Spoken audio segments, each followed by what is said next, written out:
Hello friends, my name is Shubhi Agarwal. मैं study room channel में आप सभी का स्वागत करती हूँ।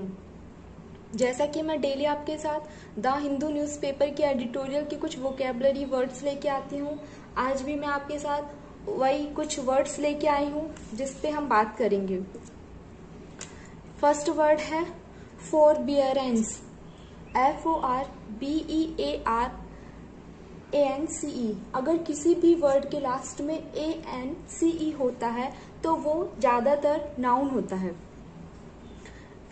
फोरबियरेंस का मतलब होता है पेशेंस, सेल्फ कंट्रोल या फिर टॉलरेंस, मतलब कि किसी भी चीज की सहन शक्ति होना, किसी भी चीज को कंट्रोल करने के लिए पेशेंस होना, इसको हम बोलते हैं फोरबियरेंस।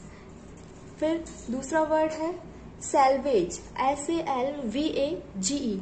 सैल्वेज ये एक नाउन की तरह यूज होता है। इसका मतलब होता है the rescue of a raked और डिसेबल शिप।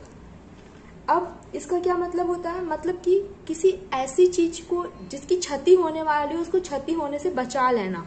अब यहाँ शिप का मतलब कि किसी शिप से ही नहीं है, वो ऐसा दिया गया है कि कोई भी चीज है, जैसे कि एक हम कोई घर है, वो उसमें कुछ होने वाला है तो हम उसको क्षति होने से बचा लें, उसको पहले क्षति होने से बचा लें, तो उसको बोलते हैं सैल्वेज। फिर नेक्स्ट है इंड्यूस, INDUCE, इंड्यूस। इंड्यूस एक वर्ब है, इसका मतलब होता है सक्सीड इन परस्यूडिंग, मतलब कि इसका मतलब होता है किसी को प्रेरित करना, सक्सेस होना परस्यूडिंग करने में। परस्यूडिंग मतलब होता है किसी भी चीज के लिए किसी इंसान को मना लेना, चाहे आप उससे आर्ग्यू करके मनाओ या तर्क वितर्क लगा के मनाओ, उस इंसान को मना लेना, उसको कहते हैं परस्यूडिंग। तो इंड्यूस का मतलब होता है किसी भी इंसान को प्रेरित करना किसी चीज के लिए, मोटिवेट करना, उसको बोलते हैं सक्सेस इंड्यूस। फिर नेक्स्ट वर्ड है रिमिटेंस, REMITTANCE, रिमिटेंस। रिमिटेंस का मतलब होता है a sum of money sent in payment और एज अ गिफ्ट, मतलब कि इसको हम ऐसे समझ सकते हैं जैसे कि हमारा कोई रिलेटिव है, हमारा कोई फैमिली मेंबर है, वो अगर फॉरेन में रहता है, वहां पे वो कोई जॉब करता है और जॉब करके वो पैसा अर्न करता है, सैलरी मिलती है और वो सैलरी वो हमें यहाँ इंडिया में सेंड कर रहा है, तो उसको हम बोलते हैं रिमिटेंस। और एज अ गिफ्ट भी इसका यूज होता है, मतलब कि कोई हमें कोई गिफ्ट दे रहा है और वो हमें मनी दे रहा है गिफ्ट में, तो उसको भी हम बोलते हैं रिमिटेंस। फिर नेक्स्ट वर्ड है स्टीमुलस, STIMULUS, स्टीमुलस। इसका यूज एज अ नाउन होता है, इसका मतलब होता है a thing that arouse activity और एनर्जी इन समवन, मतलब कि किसी को भी प्रोत्साहित करना, प्रोत्साहन देना, इसको बोलते हैं स्टीमुलस।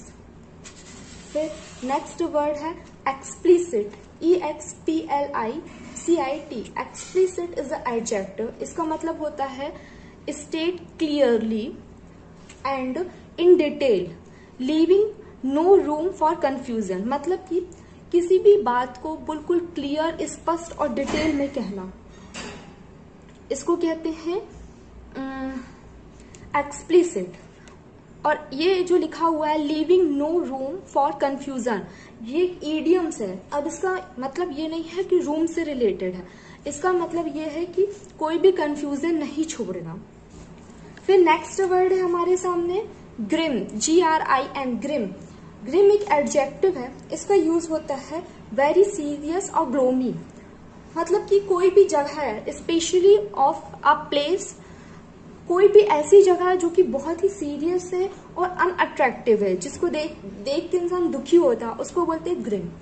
फिर हुआ prognosis, PROGNOSIS, prognosis is noun that means an opinion based on medical experience, मतलब कि जब कोई डॉक्टर किसी पेशेंट को देखता है तो वो अपने एक्सपीरियंस के अकॉर्डिंग जो भी उसका निदान होता है वो करता है उसके एक्सपीरियंस के अकॉर्डिंग, तो उसको बोलते हैं प्रोग्नोसिस, रोग का निदान।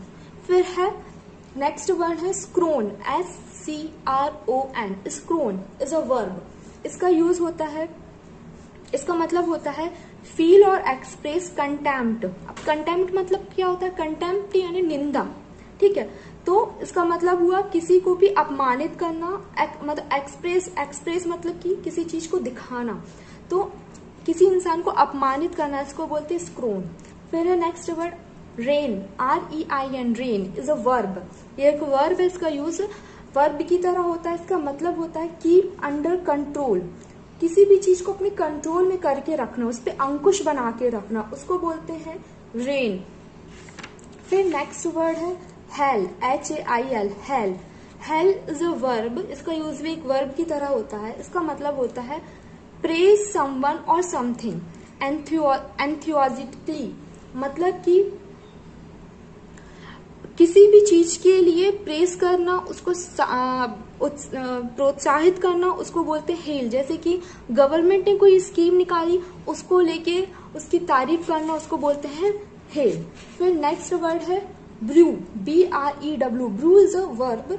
इसका यूज होता है वर्ब की तरह और इसका मतलब होता है ऑफ एन अनवेलकम इवेंट और सिचुएशन बिगिन टू डेवलप, मतलब कि कोई भी एक ऐसी सिचुएशन या इवेंट धीरे धीरे स्टार्ट हो रही है, मतलब धीरे धीरे विकसित हो रही है, जो कि हमें नहीं पसंद।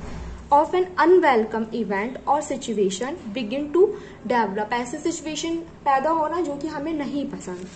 फिर नेक्स्ट और लास्ट वर्ड है टिरेड, TIRAD, tirade is a noun that means a long angry speech of criticism or accusation, मतलब कि एक ऐसी स्पीच देना और वो भी बहुत बड़ी स्पीच होना जो कि बहुत ही गुस्से से दी जा रही है या किसी को क्रिटिसाइज में करके दी जा रही है। जैसा कि अमेरिका के प्रेसिडेंट ने दी हुई है, अभी कल ही दी थी, कल की आज की न्यूज में था, वही चीज है। इसका मतलब होता है टिरेड। आई होप आपको ये सारे वर्ड समझ में आए होंगे। अगर आपको इससे रिलेटेड कोई भी क्वेश्चन हो तो आप कमेंट बॉक्स में कमेंट करके पूछ सकते हैं। अगर आपको मेरी वीडियो पसंद आई हो तो वीडियो को लाइक करें और चैनल को सब्सक्राइब करें। Thank you so much.